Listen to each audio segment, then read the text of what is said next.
Hi, Abraham. How are you? We are awful. We are extremely well. Words do not begin to describe I'm how glad we to are. hear that. On this idea of feeling unworthy, I gather that a lot of us are in that space, and I think maybe we'd be better suited to not feeling unworthy if we had a clearer idea of this source that you're always talking about. We are the leading edge of source. We are the leading edge of source energy. We're the leading edge of all that is. What is all that is? What is source? What is that? Well, we agree with you. An attitude of worthiness is really the most essential key for aligning with Source, because when you understand, which is hard for you to understand, it's the point of your question, that you are Source. When you understand that you are Source energy in a physical body, then you allow yourself to be all that Source is. And what Source is eager and enthusiastic and never finished and always expanding. What Source is enjoying the moment and always looking for the opportunity to expand and letting joy be the quest. In other words, always working for vibrational alignment, understanding that expansion is inevitable. But you bring a good point here, that wouldn't it be nice if physical beings could begin to understand on a broader basis, or even on an individual basis, their own personal worthiness. And we say, we can talk about it, we can use words like worthy, we can use words like source, we can call you extensions of source, but when it comes right down to it, those are all just words, and for the most part, words don't mean very much. What means much is personal experience and the way you feel amidst a personal experience. That's why when you were born into this physical body, there was an agreement that there would be a universal vibrational language that everybody gets. In other words, the one-celled organism gets it, for heaven's sakes. The beasts of your planet get it. In other words, and man's just too smart. He's talked himself out of it. Man has become so intellectual and so willing to debate all of the issues and so willing to collect all of the data and so willing to listen to so many different voices as he tries to find consensus about what's right or wrong, what's good or bad, what's appropriate or inappropriate, that most humans have, for the most part, completely lost sense, once they become adults anyway, of their own guidance system, which is pointing out that vibrational relativity. So we believe that the key to moving into that vibration of worthiness, and worthiness, you know how worthiness feels? Worthiness feels like pride. It feels like exhilaration. It feels like love. It feels like appreciation.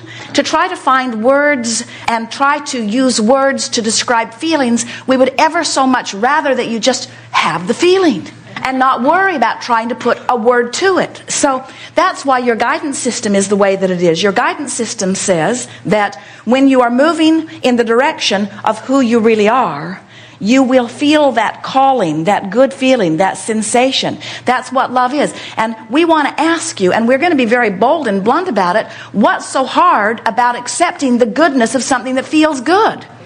And what's so hard about accepting that if it doesn't feel good, that it's moving away from? In other words, so many of the words that we've offered over time to help you sort of get a sense of your relationship with who you really are, all of that has been about worthiness. In other words, we're trying to get you in vibrational sync with who you are. We're wanting you to be one with who you are, you see.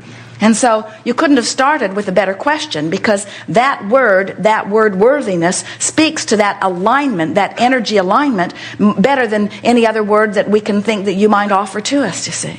So you think thoughts. You're standing where you are, and it doesn't matter how you got here. Magellan never says to Jerry and Esther, where have you been? Magellan never says, I will calculate your route for you, but where were you yesterday, and where were you the day before that, and where were you the day before that? It's irrelevant. The only thing that is relevant is where you now are. So all of you, no matter what, are where you are, and where you are in relationship to something else that you want, every single one.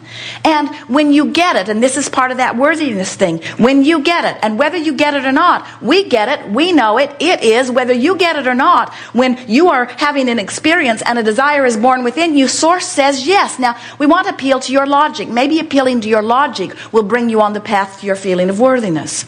If you are out here having your experience, who do you think better to choose for you the appropriateness or this or that than you? No one. No one. No matter what point of consciousness you are, your specific point of consciousness, you know better, don't you? Imagine if Jerry and Esther had taken it upon themselves to make all of your arrangements to come here.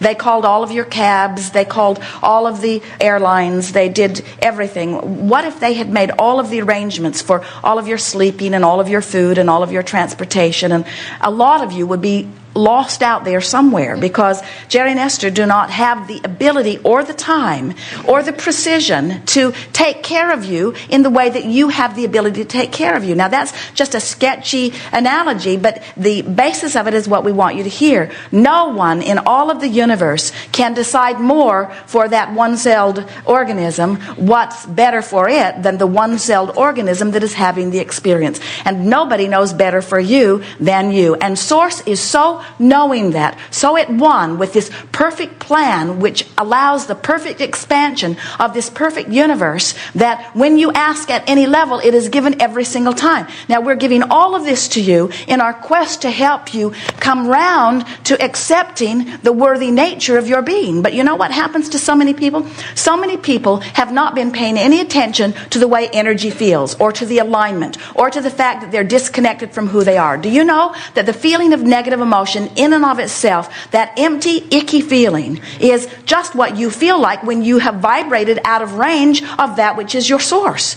In other words, when you get it that you are an extension of source energy and you can feel your vibrational relativity to your source energy, then you begin to understand that you can guide yourself in an effective way. So now let's bring this back round to the subject of worthiness. The most significant sensitivity to vibration is what you feel in your emotional center. In other words, the emotions that you feel are your indicators of where you are in vibrational relativity to who you are. They are your worthiness sensors, you might say.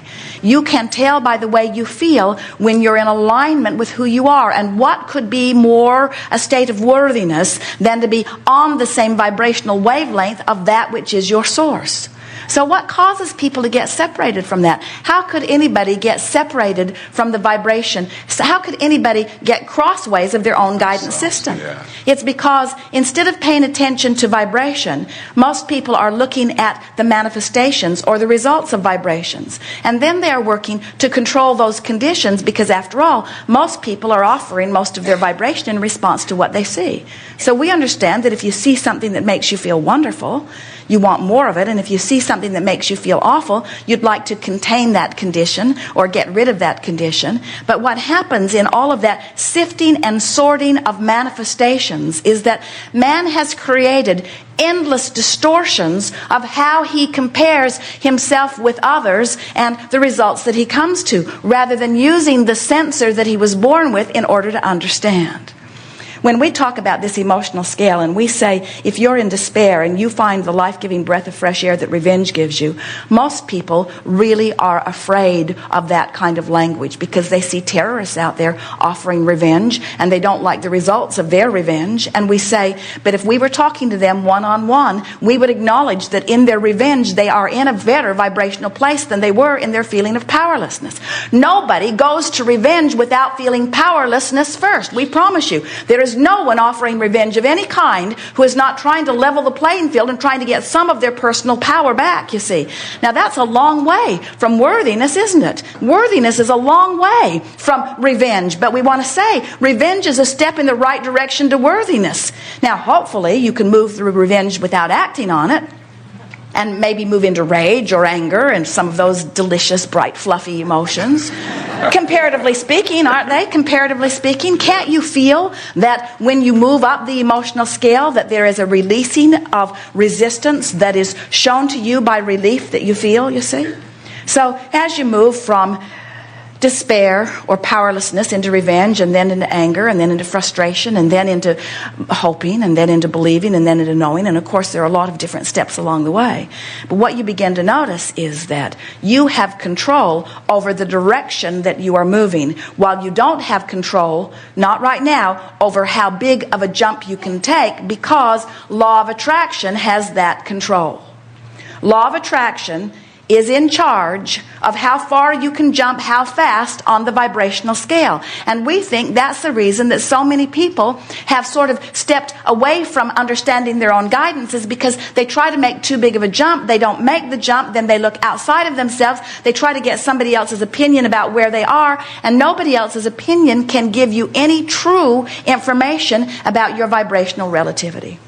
So you've hit it right on the head when you come wanting to know more about worthiness, because we want you to know about that too. But friend, we'll teach you revenge first. And of course for you, we would be taking you the wrong way on the emotional scale, because you're not in despair, but you get the sense of what we're talking about. And so we don't know anyone who really begins to feel worthy who isn't somewhere at the low point in the range of frustration, who isn't often reaching into appreciation and into love. In other words, what that feeling of worthiness is, it's the feeling of being who I really am. Isn't that really the definition, the utter definition of worthiness? It's the being the keeper of that which is truly what I am. And humility, or a feeling that there is something that is so much greater than I am, and I am humbly less than it, that drives a wedge between the vibration of you and you. Say that again, please. That was excellent. Say that again, please.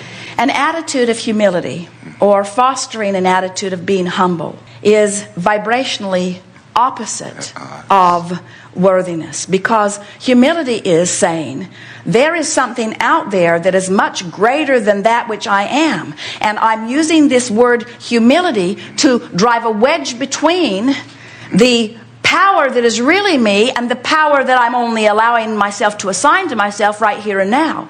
You can't be humble and worthy at the same time. They are different vibrations, you see. Yes, thank you. And so it isn't until you tune yourself into your own vibrational guidance system that you can even tell. We see so many people just spinning around out there lost in the desert, out there in Yuma somewhere, because they're trying to get somebody over there to give them guidance and somebody over there to give them guidance, when the only thing that can give you guidance is the vibrational relationship between where you are and where you want to be. And your source, that which is really you, is always flowing to you, never forsakes you, never gives up on you, never says you're a lost cause, never says you didn't listen yesterday and so I'm not going to give it to you today. Can you imagine Jerry and Esther, they program their destination, Magellan says, nope, you didn't listen yesterday. How many times do I have to say, please proceed to the highlighted ground? I'm not saying it again. And your guidance system is always there for you too, always giving you the feedback. And the thing that we so much want you to hear is, so here you are, you just get to make the decision now. It's not a big decision. You're not trying to make the decision right now to get all the way over there. You're just forking in the general direction. So here's what we see sometimes you do. Here you are, and it's not quite where you want to be, but instead of making the best of where you are, you make the worst of where you are. And then you're even closer to where you don't want to be. And so now you try to justify why you're where you don't want to be by making the worst of it again. And then it's worse. Yeah. Now more people are involved, and so now you justify still further, and you go more in the direction of where you don't want to go. It doesn't matter how many forks you've taken toward what you don't want. At any point, you can start forking over here. And what we notice for most of you, you go this way, and then you go this way, and this way, and then you go this way, and that way, and then that way, and that way. In other words, have you ever gone anywhere between where you are and where you want to be and just gone in an absolute straight line? You don't do that, do you?